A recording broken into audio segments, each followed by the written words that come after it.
It's Friday, November 1st, right now on CNN This Morning. Let's put her with a rifle standing there with 9 barrels shooting at her, okay? Let's see how she feels about it. Violent rhetoric. Donald Trump going after political foe Liz Cheney with some of his darkest language yet. And we trust women. We trust women to make their own decisions. Winning over women, how both campaigns trying to appeal to this key group, which makes up more than half the vote. Plus, I wouldn't be surprised if me and Trump won just the normal gay guy vote. the normal gay guy vote? J.D. Vance follows his running mate onto the internet's biggest podcast. And this. I'm a lifelong Republican. I'm going to vote for Donald Trump, but I'm voting for John Tester. Holding the Senate, the new tactic vulnerable Democratic senators are using to hang on to their seats in tough states.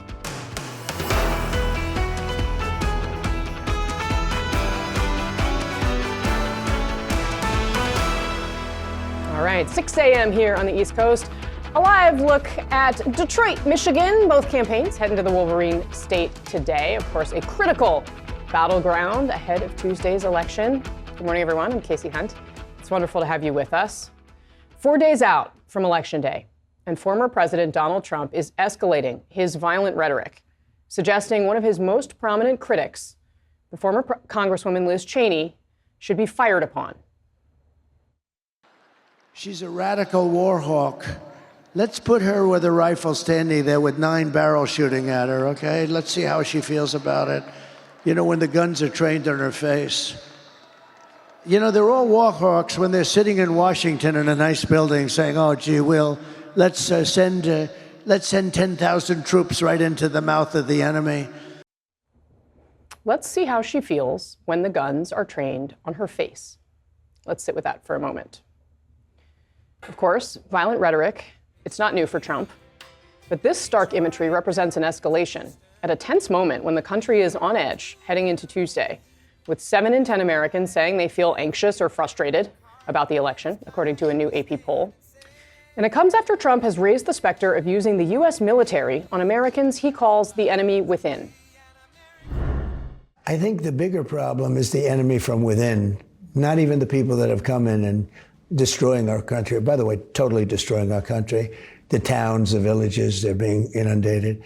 But I don't think they're the problem in terms of Election Day. I think the bigger problem are the people from within. We have some very bad people. We have some sick people, radical left lunatics. It should be very easily handled by, if necessary, by National Guard, or if really necessary, by the military. Throughout the last nearly 10 years, with Trump on the national stage, the public rhetoric has gotten darker and more violent with time. The man that was I don't know, you say roughed up. He was so obnoxious and so loud. He was screaming. Maybe he should have been roughed up because it was absolutely disgusting what he was doing. That was during Trump's first campaign.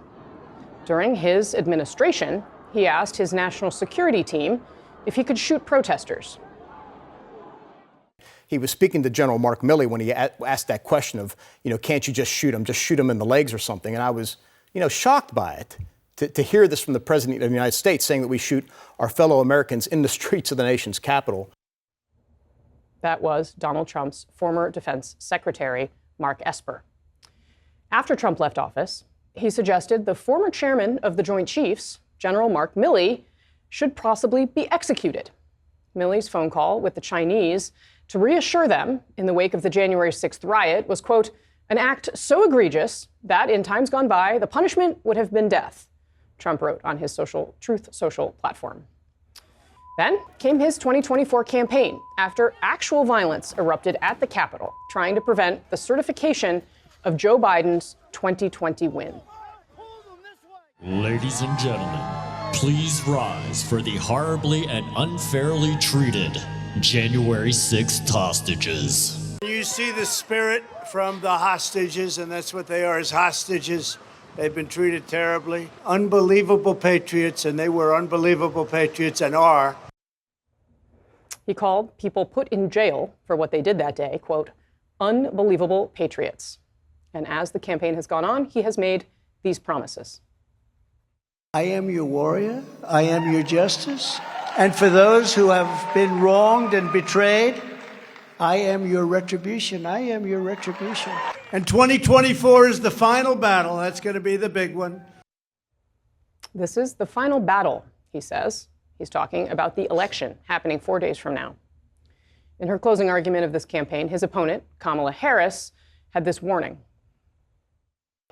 Donald Trump intends to use the United States military against American citizens who simply disagree with him.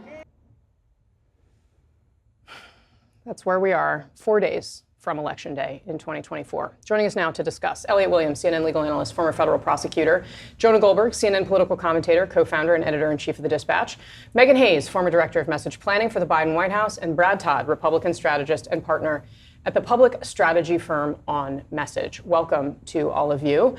Jonah Goldberg, I'd like to start with you as we sort of take in the comments that he had about Liz Cheney last night, suggesting that she be fired upon, see how she likes it.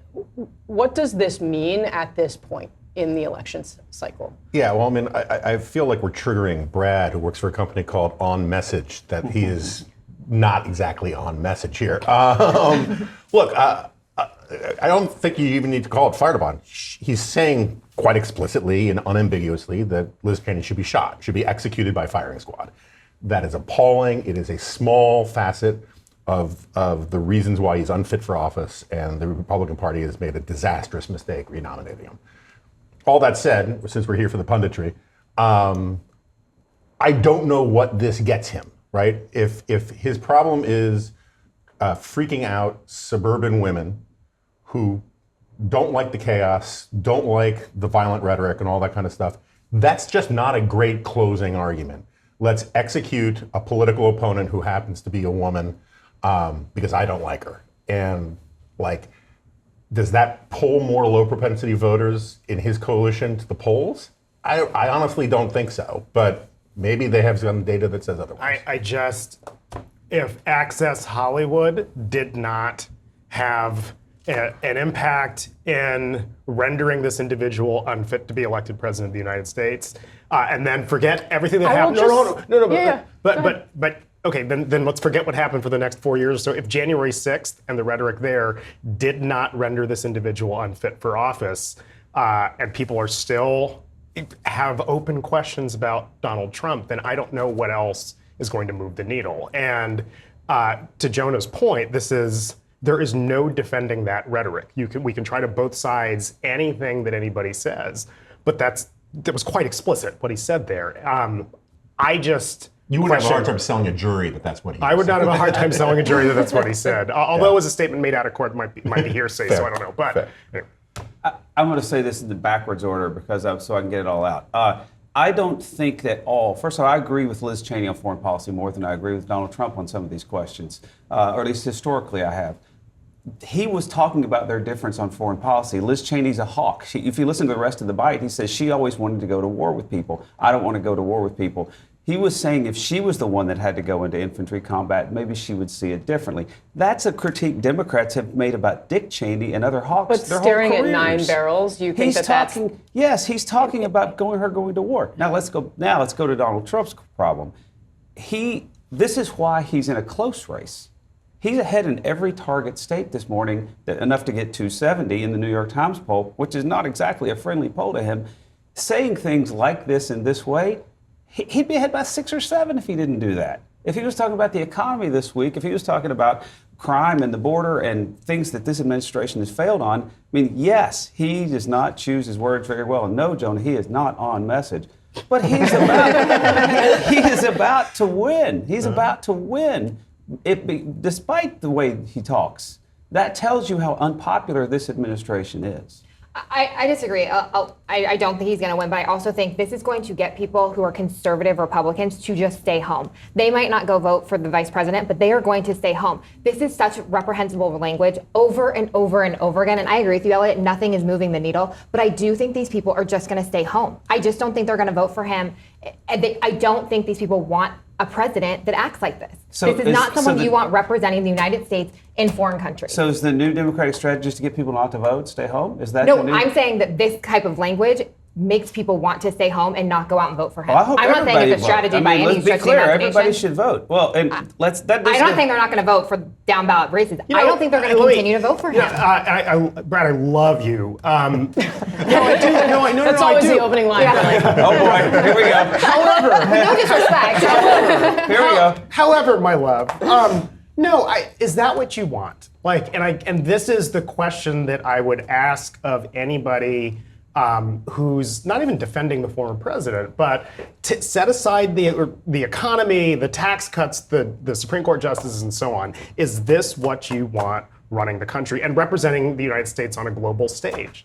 I think where the American people are right now is they don't want more of what we're doing. Sure, and that's what they don't want, and that's the choice they have to make on Tuesday. Do they want more of what we're doing, or do they want something that's perhaps different than what we're doing?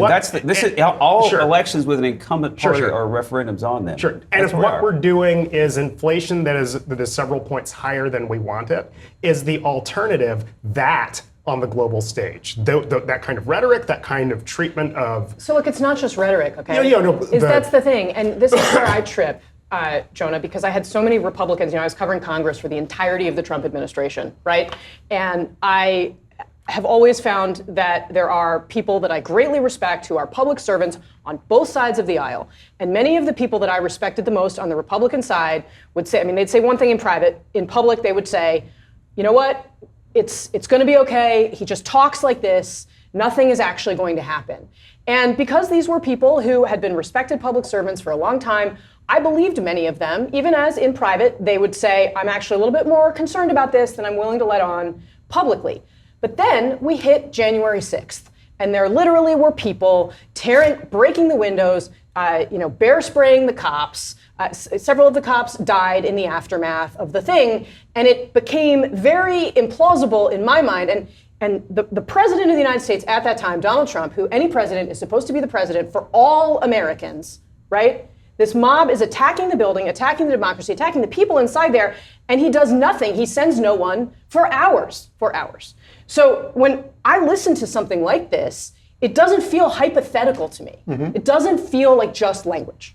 Yeah, no, look, I agree with that. And this is one of the reasons why I think that the best case scenario that a lot of my pro-Trump friends on the right conjure, which is, we know what his presidency is going to be like, it's going to be a replay of the first one, is so wrong. Because as we've learned from the stuff from John Kelly and Esper, some of which you played here, and a lot of other people, there was a whole Praetorian Guard of the kind of people you're talking about that you covered on the Hill, what I used to call closet normals, right? Where they actually weren't Trumpy.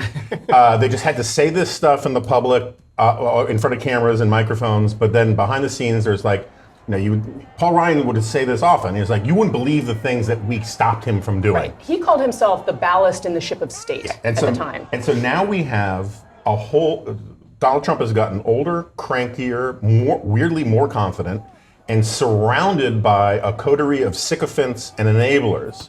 And you're not going to get the Barrs, never mind the Sessions or the Kellys going into the White House. You're going to get the whole bunch of the remoras, which are the creatures that stick to the side of sharks, that live down in Mar-a-Lago. Something new every day. That live, the sucker fish that live in Mar-a-Lago, who come around saying, sir, you are the greatest genius who's ever lived. And it's going to be a bunch of enablers. And I think that is something that people just don't appreciate. Using the example of Jeff Sessions, an unabashed conservative who did not make it on account of straying from the former president, I do ask the question, what will it take to be fired from the next administration? Given the kinds of, assuming it is Donald Trump, if those are the folks he's putting around him. Well, he's also said, if you read, there's a very interesting interview he did with David Rubenstein for Rubenstein's book about presidents. And Rubenstein repeatedly asks him, what's the thing that you learned in the White House? And he repeatedly says, you have to hire people who are going to basically do what you want to do. And there are echoes of Jeff Sessions, Brett. We've now spent 13 minutes talking about people's hesitations with Donald Trump. He's currently a little more popular than Kamala Harris, if you look at favor and fave ratios. We've not talked anything about what people's hesitations are about her. She has said she will not do anything different from Joe Biden. She's not renounced the left on any major policy. She has aides sometimes say, hint, maybe I won't be that bad. But she herself won't say she was wrong when she took the leftmost position. Voters know both these people. they have hesitations about both I think these you're people. identifying policy differences. I think you're identifying what in a normal election would have been Romney versus Obama. They disagree on these things. There's a stylistic or tonal difference. Here you're talking about fundamental existential questions. Policy is an existential question, though. We're not talking about her because she's not threatening to kill someone who doesn't agree with her. You don't hear her out there saying that she's going to take a firing squad at someone who doesn't agree with her. That is why we are not talking to her, because the language is reprehensible and abhorrent and not what our country stands for, and we should not be electing someone I just don't understand how we can be electing someone or that he's so popular. This is what we want to elect America, to represent America. It just doesn't make a lot of sense. Well, if she had moved off the far left positions and rebuked the left, she would be winning. I just disagree with you, and I just think that they're very different. I agree with Brad about that. But Jonah has spoken. I think she's a terrible candidate. I don't agree with her policies, but I'm sort of within the PJ O'Rourke position. She's unacceptable, but within normal parameters. And Donald Trump is unacceptable outside of normal parameters. And therein lies all the difference. It is a terrible choice for a conservative like me. I'm glad I live in Washington, D.C., so I don't have to vote for any of them, and it doesn't matter. But I think that where I agree with Elliot is there's an asymmetry between saying she's really bad on policy and he's really bad about talking about using the military against Americans. You did come in here, Brad, saying, I'm so thankful for the Constitution. It means that the voting is going to have to stop on the first Tuesday after the first Monday in November. Yes, the Constitution does guarantee this end. So at least there's that. All right. Coming up here on CNN This Morning, why J.D. Vance thinks the Republican ticket can win what he calls, quote, the normal gay guy vote. Plus, the new tactics that some vulnerable Democrats running for Senate are deploying to keep their seats. And if this election cycle has made you anxious, you are not alone. Dr. Sanjay Gupta here to talk about how to navigate it all. Anxiety, I think, like a lot of people throughout the country. As the polls have tightened over these last few days, it's just hard to tell which way this is going to go right now. I'm CNN's John King. Join me for the podcast All Over the Map, where I'm traveling across the country to find out what American voters think. The energy is different. It's a lot different from when we were here last time. Eric Jones is an entrepreneur in Milwaukee. We're in the final days here now. It's a cliche, but every vote does count, especially in the battleground states. And the math is really complicated, the most complicated in the 10 times I've covered presidential elections. Listen to All Over the Map wherever you get your podcasts. I'm a lifelong Republican. I'm a lifelong Republican. I'm going to vote for Donald Trump, but I'm voting for John Tester. I'm voting for John Tester. John got over 20 bills signed into law by President Trump. He stood up to Biden on the Keystone Pipeline and protected our Second Amendment rights. Senator John Tester attempting to fend off a competitive Republican challenger in the red state of Montana. Despite the fact that he is a Democrat, Tester is embracing, really, Donald Trump. And he is not alone, as Democrats fight to maintain control of the Senate with an electoral map that very much favors Republicans. Incumbents in red or swing states aren't hugging their own party's presidential nominee, Kamala Harris. Just watch this ad from Pennsylvania Senator Bob Casey. I'm a Republican. And I'm a Democrat. Our marriage, pure bliss. But on politics, we just don't agree. Except for Bob Casey. He's independent. Casey bucked Biden to protect fracking. And he sided with Trump to end NAFTA and put tariffs on China to stop them from cheating. All right. Brad Todd, you do a lot of work on these Senate races, and this is really notable. These Senate candidates that are running in these states are running, it seems, away from Harris and in some cases toward Trump. Completely embracing him. I'm working on that race in Pennsylvania for Dave McCormick, and you can tell Bob Casey's in trouble, like John Tester, when they take someone who basically their party has called Hitler and Donald Trump, and they're saying, oh, but he's a healthy collaborator with us on legislation. It just doesn't go together. It also tells you where the race is in these swing states. I mean, Tammy Baldwin in Wisconsin's done it. Sherrod Brown in Ohio's done it. Bob Casey in Pennsylvania's done it. All these Democrat incumbent senators rushing to tell voters, honest to God, I can work with Donald Trump. What's that tell you about the presidential race? Yeah, let's watch that ad that Tammy Baldwin put up. She's, of course, in Wisconsin. This Senate race tighter than I think a lot of people expected at this point. Watch. We can't let China steal Wisconsin jobs, so I wrote a law to require American infrastructure projects use American iron and steel. Tammy Baldwin got President Trump to sign her Made in America bill.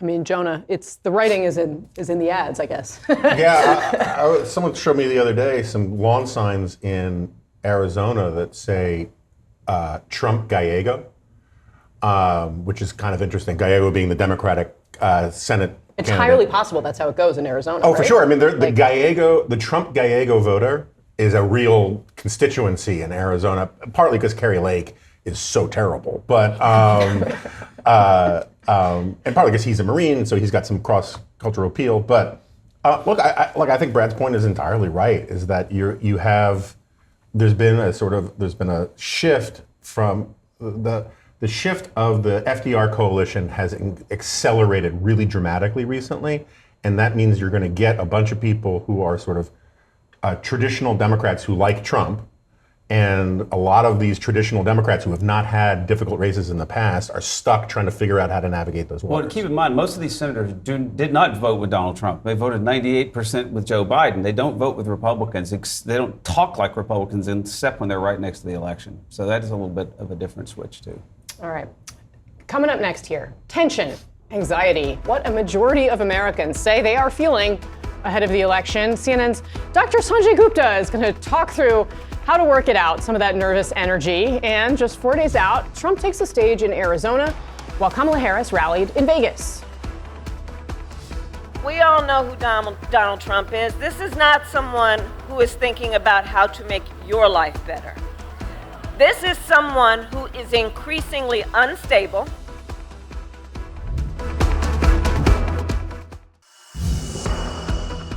All right, welcome back to CNN This Morning. If it's Friday, it's Michael Smerconish.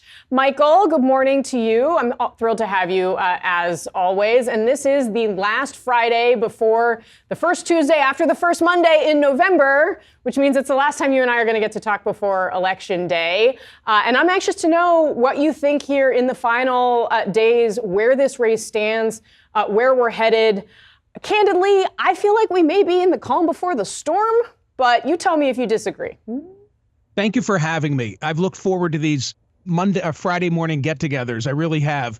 The big question on my mind is Donald Trump underperforming again in the polls? Because you know what happened in 2016. You know what happened in 2020. In 3 runs for the presidency, he's never been in this strong of a position, even though you wouldn't say that he's leading.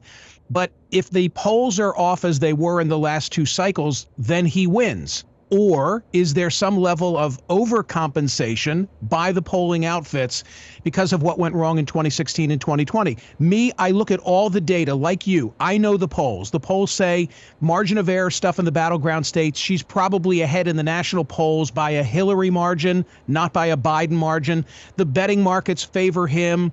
Is that because the bro vote is laying a lot of crypto on Donald Trump? I don't know. The stock market seems to suggest it's an incumbents election. That would be Harris. The cultural touchstones, is it a Ted Lasso world or is it a Yellowstone world? That's more subjective. The pundits, the 2 Nates, the 538. And in the end, Casey, nothing would shock me. If you said that Harris ekes out a victory, it wouldn't shock me. If she wins convincingly, it wouldn't shock me. If he ekes out a victory or wins convincingly, that wouldn't shock me either. Go vote. It's fun to talk about all this stuff. It's insightful. It's important. But in the end, we don't know.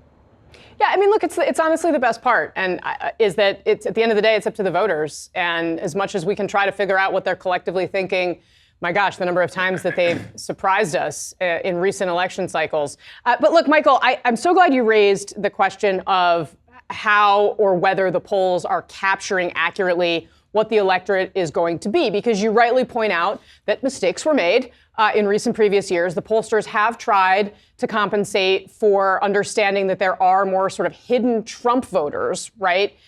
There is this question, though. Liz Cheney and other female politicians have been out saying there is a secret female vote, right? That there are women out there who are not telling their husbands, they're not telling their families, they're not telling the pollsters that they don't like Donald Trump, and that may make one of those scenarios where Harris wins by a little or by a lot more likely. I want to show you a little bit of how Charlie Kirk and Jesse Waters, two figures on the right, have been talking about this possibility, and get your take. Watch this. It is the embodiment of the downfall of the American family. She's coming in with her sweet husband, who probably works his tail off to make sure that she can go, and have a nice life and provide for the family. And then she lies to him saying, oh, yeah, I'm going to vote for Trump. And then she votes for Kamala Harris as her little secret in the voting booth. And if I found out Emma was going into the voting booth and pulling the lever for Harris, that's the same thing as having an affair. That violates the sanctity of our marriage. Yes. What else is she keeping from me? Exactly. What else has she been lying about? I'm interested in your reaction to how those two spoke about this particular topic, but also whether you think this secret vote exists in the first place. It might. I mean, I think that the Harris campaign believes that it does, hopes that it does, so much so that of the Julia Roberts commercial, which I thought was pretty effective. It's a week of hysteria. Thank God it's Friday. When I think about all that has taken place this week, and I am not minimizing the comedian at Madison Square Garden. The joke was appalling. They should have flagged it. Trump should have immediately come out and condemned it. But to go from that to the garbage truck, the White House apparently manipulating the transcript with the apostrophe reminds me of that book, Eats, Shoots, and Leaves. Mark Cuban and the comments that he made about I think in the end, this is all a wash. I really believe it's a wash. Alan Lichtman, he of the 13 Keys, said to me yesterday on radio, in the end, it's about governance and how well the incumbent party has been governing. I think there's some truth in that, but soon we're going to find out. I just hope in the end it's clear, because I'm fearful of what next Wednesday, Thursday, Friday, Saturday look like. And it's kind of funny, Casey, because you've got Philly burb cred. I've got Philly burb cred. It's amazing to be living where I'm living, watching what I'm watching, and to see that it might all come down to the very area where I have spent all of my 62 years. Yeah, it is actually a remarkable reality. I feel that way too. Obviously, I'm not living there at the moment like you are. Michael, we're going to talk to Sanjay Gupta later in the show about the sort of levels of anxiety that are going on around this election. Do you think that anxiety is warranted? Is it warranted? I think it exists. Is it warranted? I don't know. I would like to think that our system has guardrails. Some would say it barely held 4 years ago, but I think we're in a position where we can control this outcome. I just think it's very important to continue to remind the public that Tuesday night might not tell us who the victor is, and that doesn't mean that there was any tomfoolery involved. It just means that the way in which we run our elections is like we create a pop-up Starbucks every 4 years with a largely volunteer force. And guess what? Stuff's going to happen. And when stuff happens on a minor level, it doesn't mean that there's a major pattern of fraud or some type of chicanery. So everybody just cool down, have a cocktail, settle in. It could be a long couple of days. It could indeed. And we will be here 24 hours a day on CNN until we figure out what the answer to that question is. Michael Smerconish, so grateful to have you. Thank you so much. Thank you as always. Thank you. Yes, and come back next Friday because we're going to have a lot to talk about. For our viewers, remember to turn into Smerconish tomorrow morning, 9 a.m. Eastern, right here on CNN. All right, coming up here on CNN this morning, the normal gay guy vote. Senator J.D. Vance explains how he believes Trump will win a very specific voting bloc. I wouldn't be surprised if me and Trump won just the normal gay guy vote. Because, again, they just wanted to be left the hell alone. Hey, Prime members. Are you tired of ads interfering with your favorite podcasts? Good news. With Amazon Music, you have access to the largest catalog of ad-free top podcasts included with your Prime membership. To start listening, download the Amazon Music app for free. Or go to amazon.com/ad-free podcasts. That's amazon.com/ad-free podcasts to catch up on the latest episodes without the ads. All right, Republican vice presidential candidate J.D. Vance facing some pushback this morning after making some eyebrow-raising comments during his 3-hour interview on the Joe Rogan podcast that aired Thursday. Vance suggested that white, upper, and middle-class students are incentivized to identify as transgender to get admission into elite U.S. colleges. He also said this.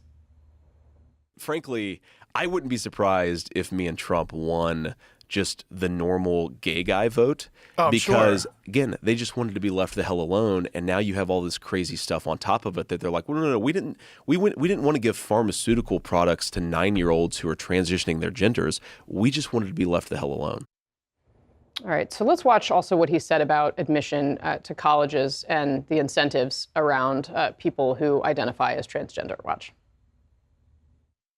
If you are a, middle class or upper middle class white parent, and the only thing that you care about is whether your child goes into Harvard or Yale, like obviously that pathway has become a lot harder for a lot of upper middle class kids, but the one way that those people can participate in the DEI bureaucracy in this country is to be trans. If you become trans, that is the way to reject your white privilege.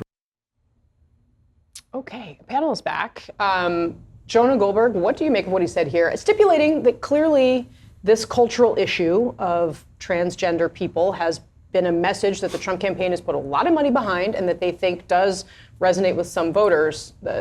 Yeah. Look, I'm a persistent critic of J.D. Vance. I don't like the way he necessarily phrase these things or talk these things. I think a lot of people actually understand what he's getting at. The higher education establishment, there is this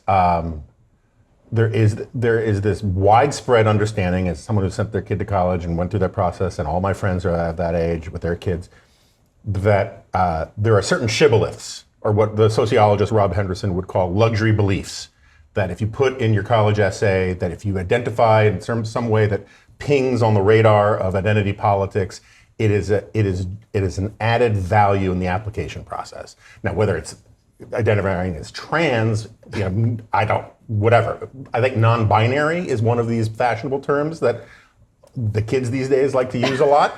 But Jonah Goldberg, not a kid these days. Yes, exactly. I wasn't even a kid when I was a kid. So it's like my only point is I think he's getting at something that a lot of people. It's sort of like everyone talks about. Don't take Trump literally, take him seriously.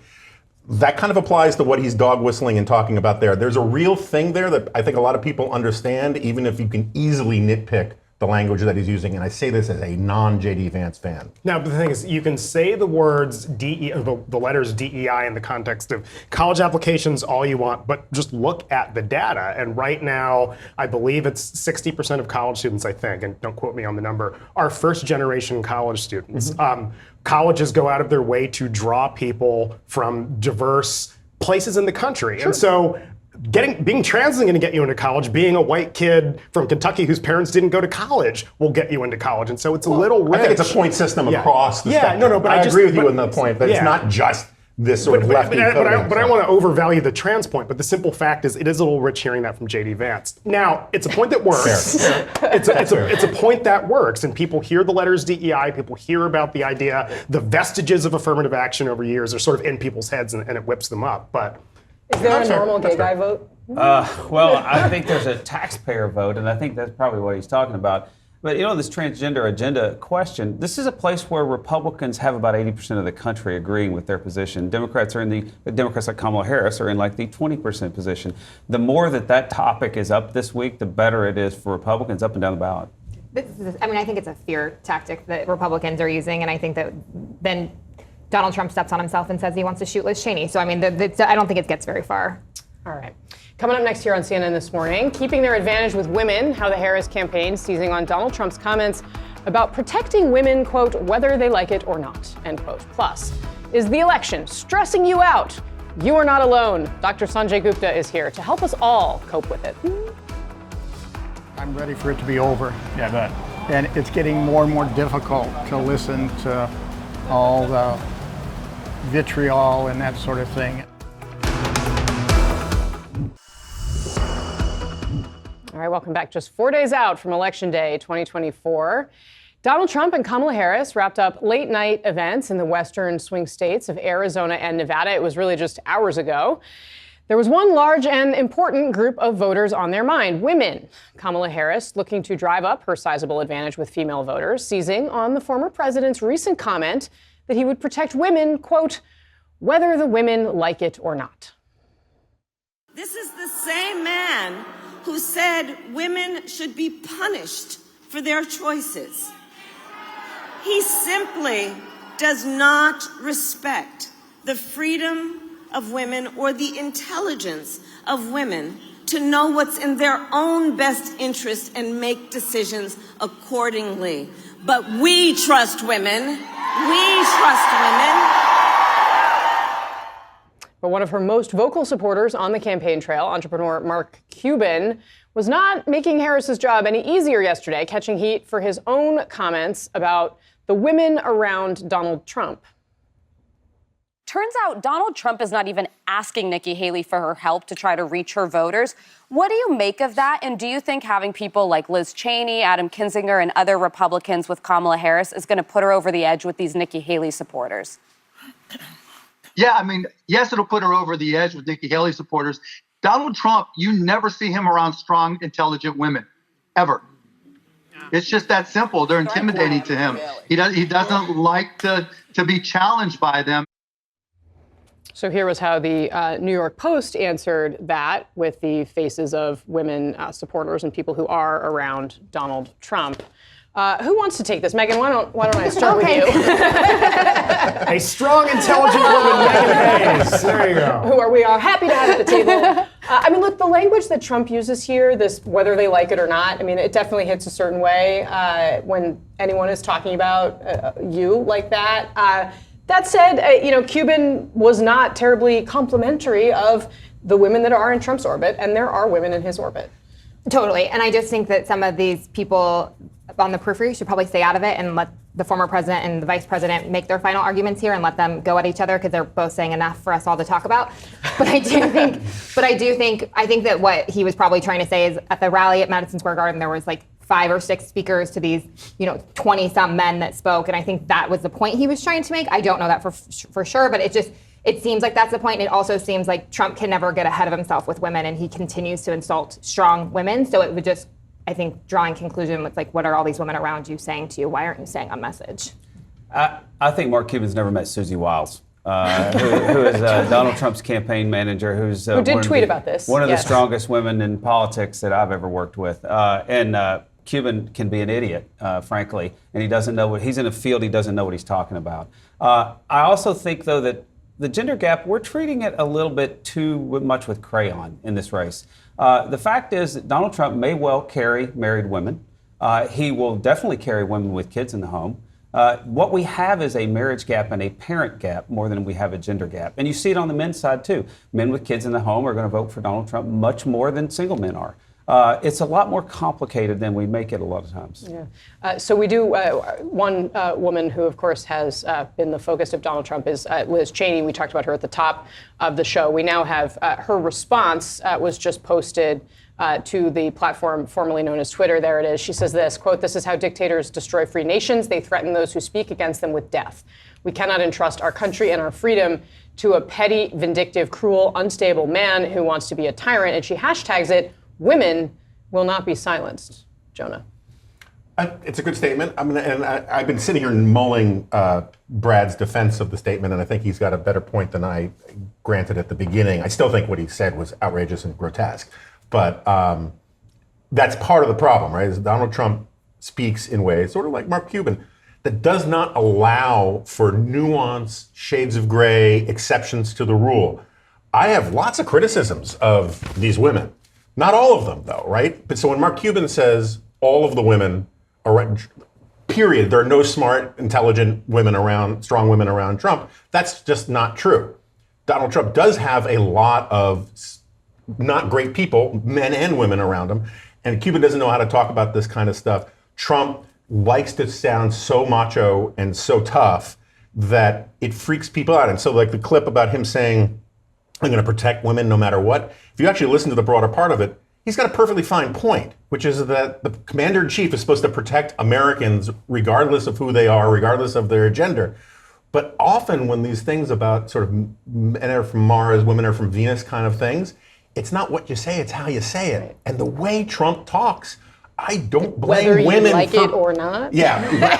I do not blame women in the slightest, or men, for getting a hard case of ick from it. Yeah. All right.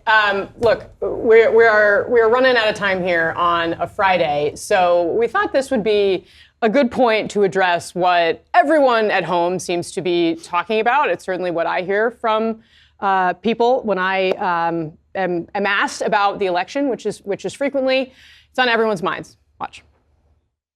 What do you mean? Why am I anxious? Of course I'm anxious. There's an election in 6 days. It's 1 week to the election, and I am so stressed out. I'm too anxious.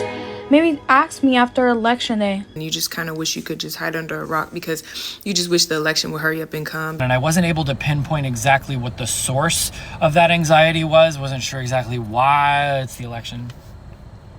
It's the election. If you are anxious about the election, rest assured you are not the only one. In fact, according to a recent poll, 7 in 10 Americans report feeling anxious or frustrated about the 2024 presidential campaign. With less than 1 week to go before the big day, it is hard not to feel tense living in such a divided country with so much at stake.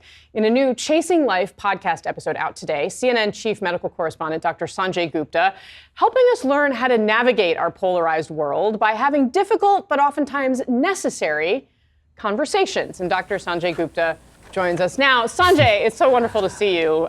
This is such a dominant thing right now. What should people be doing between now and Tuesday to try to sit with all this?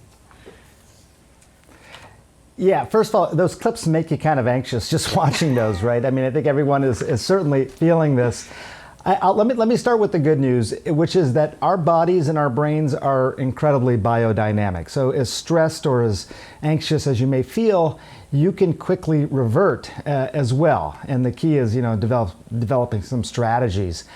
One thing, it's interesting, Casey. I think that there's some evidence, if you talk to evolutionary biologists and stuff, that in some ways humans are sort of hardwired to be suspicious of one another. It's kind of how we survived in our earliest days. That's what the argument often is. And there's this guy, Peter Coleman. He's a psychologist, and he runs this thing at Columbia University known as the Difficult Conversations Lab, which I just found so fascinating that a lab like that even exists. But I had a chance, as you mentioned, to talk to Peter for the Chasing Life podcast. I want you to listen to this, and I want to explain it afterward. There's some neuroscience research that just looks at, when you see a tweet from somebody on the other side that says something you think is inane and you experience a sense of outrage and a kind of taste for retaliation, that it triggers parts in the brain that, are triggered by narcotics. So these are, addictive substances. So the argument that he's essentially making is that there's a lot of outrage out there, there's a lot of polarization, and that in some ways we're sort of addicted to it. And he's talking about a part of the brain, when he was just talking about this, known as the amygdala. It sits there. It's sort of the seat of emotions. When it gets fired up, sometimes people want that to happen over and over again. So they seek out outrage. So there's a clue immediately in terms of how to sort of deal with it. But let me just, again, make a little bit more of an optimistic point that most of our human existence, at least early days, we needed to cooperate to survive. That's what's really part of our DNA. It wasn't until we started to claim land and claim things and things like that we actually started to develop more polarization. So overall, the odds are on our side, Casey, in terms of our evolutionary biology. Well, I am happy to hear that. Sanjay, briefly, you list ways to reduce stress, exercise, control your environment, practice positives, get good sleep. We had Molly Ball from the Wall Street Journal on earlier. She wrote a piece about this, and she said that people are turning to things like cocktails and edibles at this stage. Would you recommend that? I think you need to find a break from the stress. I think that is really the key. Everyone says, I want to obviate stress from my life. I want to obviate anxiety. You can't really obviate stress from your life. You need a certain amount of stress in your life to get out of bed, to study for an exam, to whatever, go vote. The key is to find the breaks from it. That is, I think that's sort of a shift in how you think. People are like, I'm just done with it. No, you can't be done with it, but finding the breaks. So if you had that list again up there, exercise and movement is probably the best thing that you can do overall just to get endorphins going in your body. Just taking that first step really makes a big difference. Controlling the environment, Casey, I'll leave you with this. getting off social media for a while. That really does. Get off the socials. I will take that advice. Dr. Just for a Sanjay little bit. Gupta, very much appreciate your calm approach Thanks for to having this.